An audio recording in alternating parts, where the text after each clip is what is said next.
मराठा शक्ति का उत्थान और पतन। पतोन्मुख मुगल सत्ता को सबसे महत्वपूर्ण चुनौती मराठा राज्य से मिली, जो उत्तराधिकारी राज्यों में सबसे शक्तिशाली था। असल में मुगल साम्राज्य के विघटन से उत्पन्न राजनीतिक रिक्तता को भरने की शक्ति केवल उसी में थी। यही नहीं, उसने इस कार्य के लिए जरूरी कई प्रतिभाशाली सेनापतियों और राजनेताओं को पैदा किया था। मगर मराठा सरदारों में एकता नहीं थी।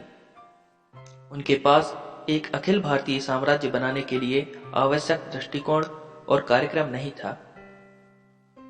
इसलिए वे मुगलों की जगह लेने में असफल रहे।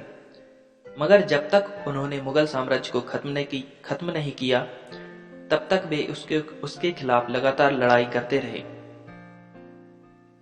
शिवाजी के पोते शाहू को औरंगजेब ने सन 1689 से कैद कर रखा था।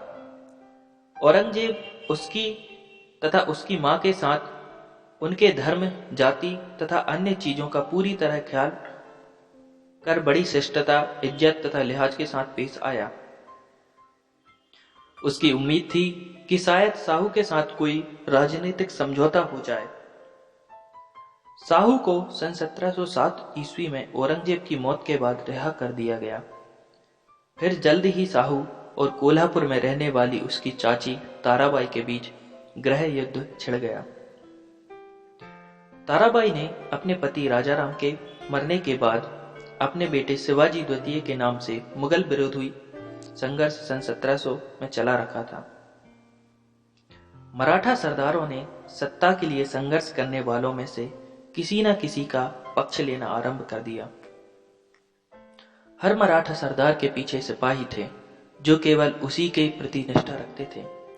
उन्होंने इस अवसर का इस्तेमाल सत्ता के लिए संघर्ष करने वाले दोनों पक्षों से मोलभाव करके अपनी शक्ति और प्रभाव को बढ़ाने के लिए किया।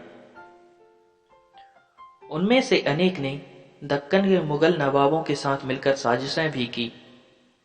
शाहू और कोल्हापुर स्थित उसके प्रतिद्वंदी के बीच झगड़े के फलस्वरूप मराठा सरकार की एक नई व्यवस्था ने जन्म लिया, जिसका नेता राजा शाहू का पेशवा बालाजी विश्वनाथ था। इस परिवर्तन के साथ मराठा इतिहास में पेशवा आधिपत्य का दूसरा काल आरंभ हुआ, जिसमें मराठा राज्य एक साम्राज्य के रूप में बदल गया। बालाजी विश्वनाथ ब्राह्मण था।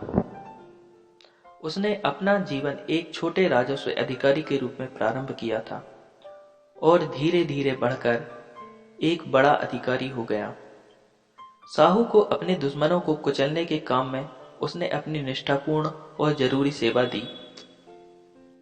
वह कूटनीति में बेजोड़ था और उसने अनेक बड़े मराठा सरदारों को शाहू की ओर कर लिया। शाहू ने सन 1713 में उसे पेशवा या मुख्य प्रधान बनाया।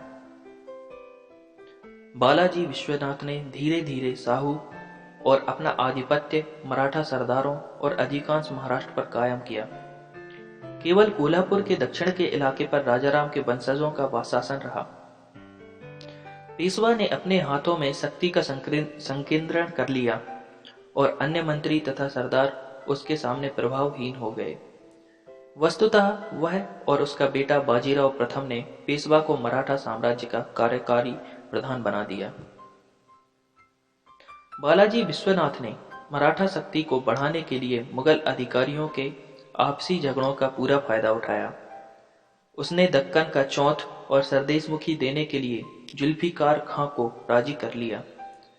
अंत में उसने सैयद बंधुओं के साथ एक समझौते पर दस्तखत किए। वे सारे इलाके जो पहले शिवाजी के राज्य के हिस्से थे, शाहू को वापस कर दिए गए। उसे दक्कन के 6 सूबों का चौथ और सरदेशमुखी भी दिया गया। बदले में शाहू बादशाह की सेवा में 15,000 घुड़सवार सैनिकों को देने, दक्कन में बगावत और लूटमार रोकने तथा 10 लाख रुपए का सालाना नजराना पेश करने पर राजी हो गया। नाम मात्र के लिए ही सही, मगर पहले ही मुगल आधिपत्य स्वीकार कर चुका था। वह 1714 में औरंगजेब के मकबरे तक पैदल चलकर खुलदाबाद गया तथा उसके प्रति सम्मान व्यक्त किया। उसने अपने नेतृत्व में एक मराठा फौज लेकर बालाजी विश्वनाथ